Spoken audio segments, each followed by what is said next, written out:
Yang pertama, saya membuat halaman login dengan file login.html.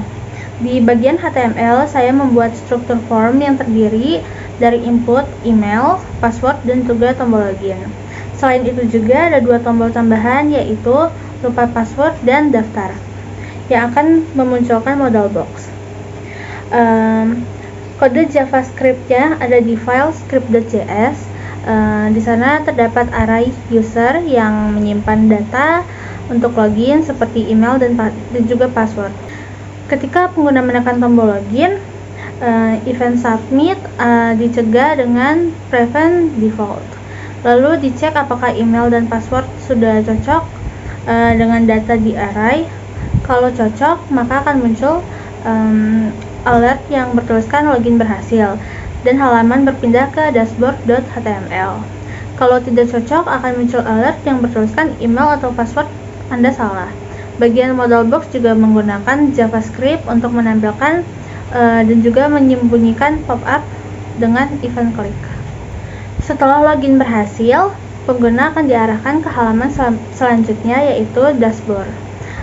Di sini saya menampilkan 4 tombol navigasi, stok atau katalog, tracking, laporan, dan histori transaksi.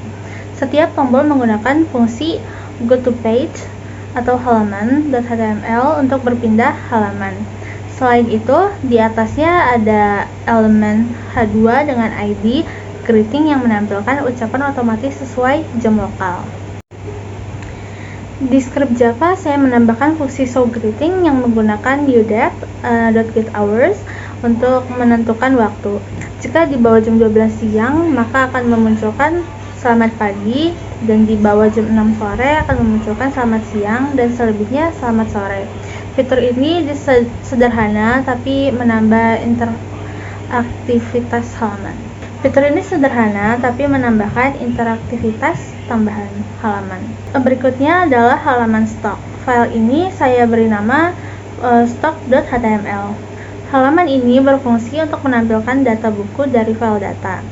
Isi data adalah array yang bernama data katalog buku, berisi objek dengan atribut judul, penulis, harga, dan stok. Di dalam file script, saya juga membuat fungsi tampilkan buku yang menggunakan DOM JavaScript untuk membuat baris tabel secara dinamis dengan document.createElement dan inner HTML. Ketika halaman stok dibuka, fungsi ini dipanggil dan menampilkan data buku ke dalam tabel HTML. Kemudian ada form di bawah tabel untuk menambahkan buku baru.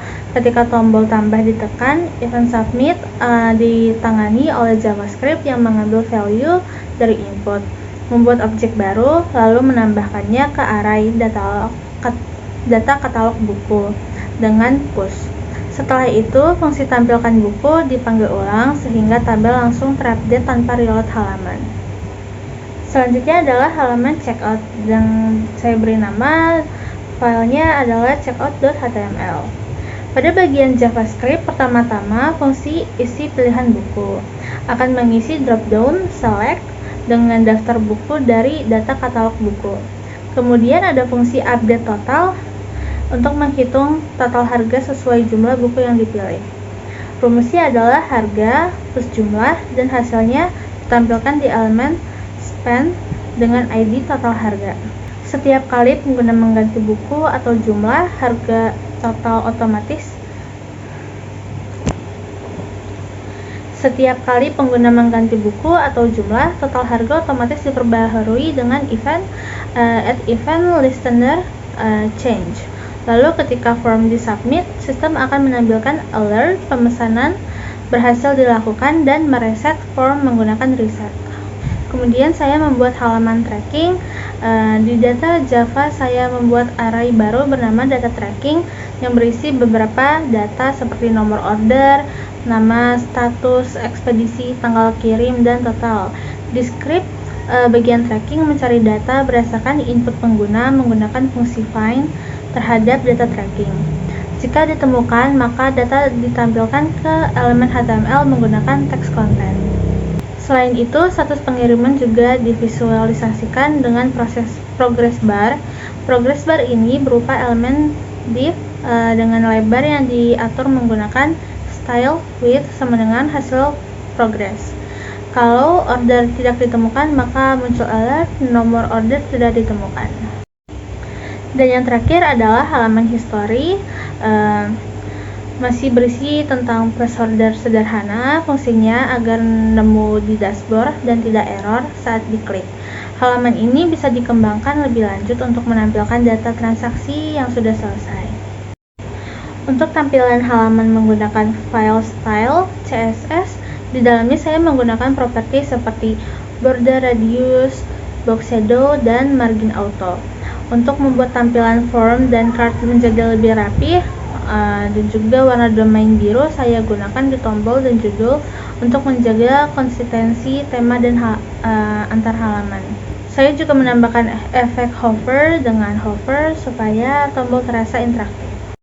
Dalam tugas ini saya sudah menerapkan struktur HTML yang sinematik dan modular, CSS eksternal untuk desain antarmuka dan konsisten, dan juga JavaScript untuk membuat website menjadi dinamis seperti validasi form, manipulasi tabel, dan interaksi UI seperti alert, modal, dan progress bar. Semua file dipisahkan agar mudah dikelola dan memenuhi kriteria penilaian tugas. Demikian penjelasan dari saya tentang kode dan hasil proyek aplikasi pemesanan buku online.